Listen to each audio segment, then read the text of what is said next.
প্রার্থী সমর্থনের সভা তৃণমূল বিধায়কের, যদিও তার আরও একটি পরিচয় রয়েছে, তিনি বিশিষ্ট সঙ্গীত শিল্পী বাবুল সুপ্রিয়।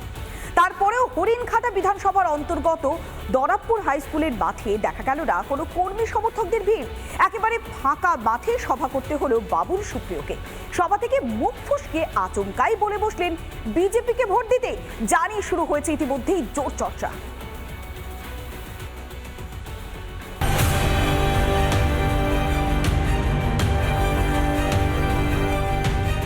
ভোরবার সকালবেলা বেরোন, গিয়ে 3 নম্বর বাটন টেপে বিজেপিকে বিপুল ভোটে এই আমাদের 3 নম্বর বাটন টিপে বিশ্বজয়ী করুন আপনাদের এখান থেকে।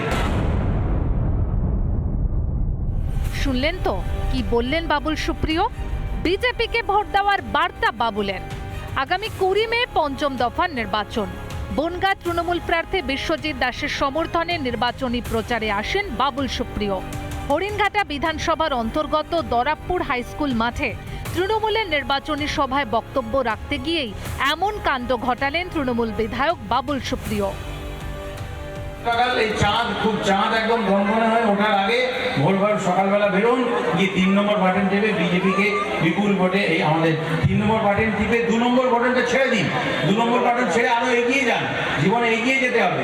2 ছেড়ে দিয়ে এগিয়ে গিয়ে 3 নম্বর বাটন টিপুন এবং বিশ্বজিৎ দাসকে বিশ্বজয়ী করুন আপনাদের এখান থেকে। হরিণঘাটায় ফাঁকা মাঠে সভা করতে হয় বাবুলকে। তৃণমূলের প্রাক্তন পঞ্চায়েত প্রধানকে মঞ্চে তুলে ক্ষতিপূরণ চাইলেন বিধায়ক। বিজেপিতে থাকাকালীন এই তৃণমূল নেতাই তার গাড়ির কাজ ভেঙেছে বলে দাবি বাবুল সুপ্রিয়র। ক্ষতিপূরণ চাইলেন আরও এক তৃণমূল কর্মীর কাছ থেকেও। তৃণমূলের কর্মীরা যে বিজেপি কর্মীদের ওপর চড়াও হয়, এদিনের মঞ্চ থেকে কি সেটাই স্পষ্ট করলেন তৃণমূল বিধায়ক? 100% চিনতে পেরেছি আপনাকে। আমি যাওয়ার সময় কাঁচের দামটা নিয়ে যাবো, দাঁড়ান না, কোনো ব্যাপার না। আর এই কোথায় গেল? এই খালি পায়ে দাঁড়িয়ে আছি, ছেলেটা দিকে, তুমি এদিকে এসো, এদিকে এসো, এখানে এই যে দাঁড়ান, এদিকে এসো, এদিকে এসো, তাড়াতাড়ি এসো তুমি। তোমাকে আমি এখনো খালি পায়ে দাঁড়িয়ে আছি, দেখেছো তো? আর না, ও চটি কেন, ভালো চামড়ার জুতো ছিল, আমাকে দেখিয়েছিলে, তখন আমি বিজেপিতে ছিলাম, আমি বলেছিলাম সেরপর তুমি আর কোনোদিন ভগবান তোমার জুতো দেবে না, চটি পরে থাকতে হবে। দেখো চটি পরে আছে। মুখ ফসকে ভুল নাকি বিজেপি থেকে তৃণমূলে গিয়েও ভুলতে পারছেন না পুরনো দলকে? পলাশ মণ্ডলের রিপোর্ট, রিপাবলিক বাংলা। সত্যি রাজ্যের বুকে বিরোধী হওয়াটাই কি অপরাধ? কেননা বিরোধী দল করার অপরাধে এবার কান কেটে নেওয়া হয়েছে, এমনটাই অভিযোগ উঠে আসছে। কোথাও বাড়িঘর পুড়িয়ে দেওয়ার অভিযোগ, আর এবার হাতে না মেরে খানিকটা যেন ভাতে বাড়ার চেষ্টার অভিযোগ শাসক দল তৃণমূল কংগ্রেসের বিরুদ্ধে। একেবারে অভিনব কায়দায় বীরভূমে হুমকি দেওয়া হচ্ছে। কিভাবে? কঙ্কালের মুখোশ টাঙিয়ে বিজেপির কর্মীকে ভয় দেখানোর চেষ্টা। ভোট পরবর্তী হিংসার এই ঘটনায় রীতিমতো আলোড়ন পড়ে গিয়েছে বোলপুর শহরে।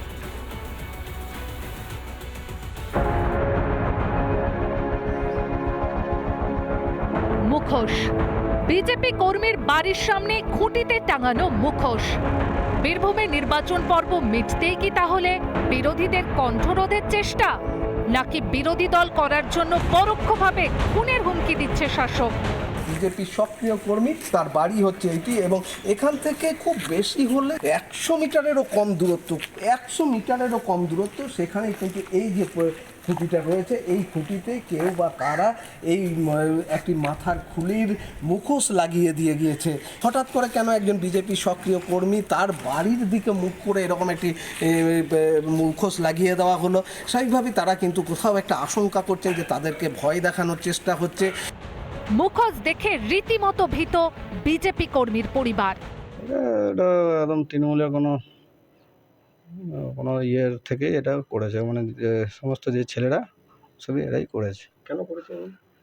হুমকি, প্রাণ নাশের হুমকি দাদার প্রতি, আমাদের প্রতিও হতে পারে, আশঙ্কা হচ্ছে একটা।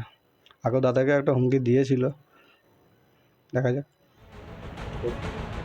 মুখোশ টাঙিয়ে ভয় দেখানোই নয়, নির্বাচনের পরবর্তীতে অশান্তি পাকানোর চেষ্টা করছে শাসক দল বলে অভিযোগ। ঠিক যেমনটি ঘটেছে বোলপুর পুরসভার 15 নম্বর ওয়ার্ডে। দীর্ঘদিন ধরে বসবাস করেন বিজেপি কর্মী শম্ভু বাড়ুই।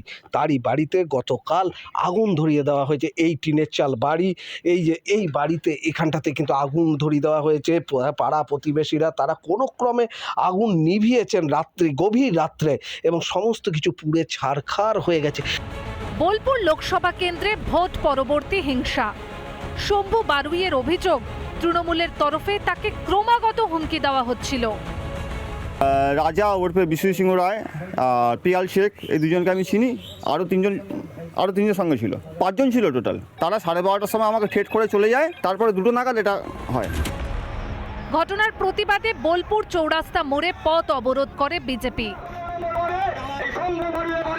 আমরা রাস্তায় নেমেছি, বারবার এফআইআর করা হয়েছে, বারবার আমাদের কার্যকর্তার উপর আঘাত হানা হচ্ছে, বাড়ি পোড়ানো হচ্ছে, যারা পোলিং এজেন্টে বসেছিল তাদের ধরে ধরে মারা হচ্ছে।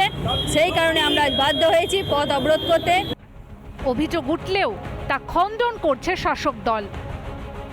ওনার মা ভাতা পায়, উনি সকাল থেকে কি করে আপনারা খোঁজ খবর নিন, কীভাবে মদ্যপান করে কিভাবে টলতে পাড়া ঢুকে প্রত্যেকের কাছে কি ওদের রিপোর্ট আছে।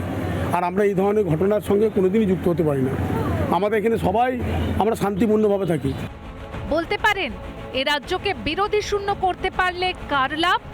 নির্বাচনের মধ্যেই ভয় দেখিয়ে ভোট বাড়াতে চাইছে না তো শাসক? একের পর এক ভীতি প্রদর্শনের ঘটনা কি সেদিকেই ইঙ্গিত করছে না? এখন দেখার যে এই অভিযোগ পেয়ে পুলিশ কী পদক্ষেপ নেয়। বোলপুর থেকে ভিডিও জার্নালিস্ট কৌশলের সাথে মনোরঞ্জন, দীপা বাংলা। প্রার্থী সমর্থনের সভা তৃণমূল বিধায়কের, যদিও তার আরও একটি পরিচয় রয়েছে, তিনি বিশিষ্ট সঙ্গীত শিল্পী বাবুল সুপ্রিয়। তারপরেও হরিণঘাটা বিধানসভার অন্তর্গত দরাবপুর হাই স্কুলের মাঠে দেখা গেল না কোনো কর্মী সমর্থকদের ভিড়। একেবারে ফাঁকা মাঠে সভা করতে হলো বাবুল সুপ্রিয়কে। সভা থেকে মুখ ফসকে আচমকাই বলে বসলেন বিজেপিকে ভোট দিতে। জানি শুরু হয়েছে ইতিমধ্যেই জোর চর্চা।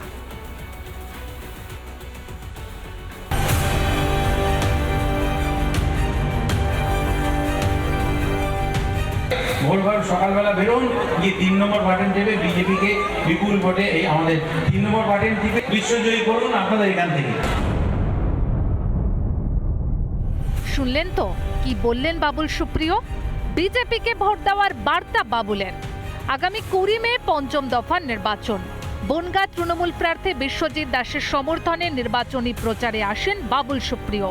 হরিণঘাটা বিধানসভার অন্তর্গত দরাবপুর হাই স্কুল মাঠে তৃণমূলের নির্বাচনী সভায় বক্তব্য রাখতে গিয়েই এমন কাণ্ড ঘটালেন তৃণমূল বিধায়ক বাবুল সুপ্রিয়। এই চাঁদ একদম গনগনে হয় ওঠার আগে ভোরবার সকালবেলা বেরোন, গিয়ে 3 নম্বর বাটন টেপে বিজেপিকে বিপুল ভোটে এই আমাদের 3 নম্বর বাটন টিপে 2 নম্বর বাটনটা ছেড়ে দিন। 2 নম্বর বাটন ছেড়ে আরো এগিয়ে যান, জীবনে এগিয়ে যেতে হবে।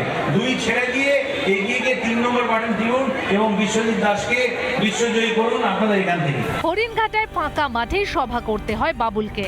তৃণমূলের প্রাক্তন পঞ্চায়েত প্রধানকে মঞ্চে তুলে ক্ষতিপূরণ চাইলেন বিধায়ক। বিজেপিতে থাকাকালীন এই তৃণমূল নেতাই তার গাড়ির কাজ ভেঙেছে বলে দাবি বাবুল সুপ্রিয়র। ক্ষতিপূরণ চাইলেন আরও এক তৃণমূল কর্মীর কাছ থেকেও। তৃণমূলের কর্মীরা যে বিজেপি কর্মীদের ওপর চড়াও হয়, এদিনের মঞ্চ থেকে কি সেটাই স্পষ্ট করলেন তৃণমূল বিধায়ক? 100% চিনতে পেরেছি আপনাকে। আমি যাওয়ার সময় কাঁচের দামটা নিয়ে যাবো, দাঁড়ান না, কোনো ব্যাপার না। আর এই কোথায় গেল? এই খালি পায়ে দাঁড়িয়ে আছি, ছেলেটা দিকে তুমি এদিকে এসো, এদিকে এসো, এখানে এই যে ডান দাও, এদিকে এসো, এদিকে এসো, তাড়াতাড়ি এসো তুমি। তোমাকে আমি এখনো খালি পায়ে দাঁড়িয়ে আছি, দেখেছো তো? আর না, ও চটিক কেন, ভালো চামড়ার জুতো ছিল, আমাকে দেখিয়েছিলে, তখন আমি বিজেপিতে ছিলাম। আমি বলেছিলাম সেরপর তুমি আর কোনোদিন ভগবান তোমার জুতো দেবে না, চটি পরে থাকতে হবে। দেখো চটি পরে আছে। মুখ ফসকে ভুল নাকি বিজেপি থেকে তৃণমূলে গিয়েও ভুলতে পারছেন না পুরনো দলকে? পলাশ মণ্ডলের রিপোর্ট, রিপাবলিক বাংলা।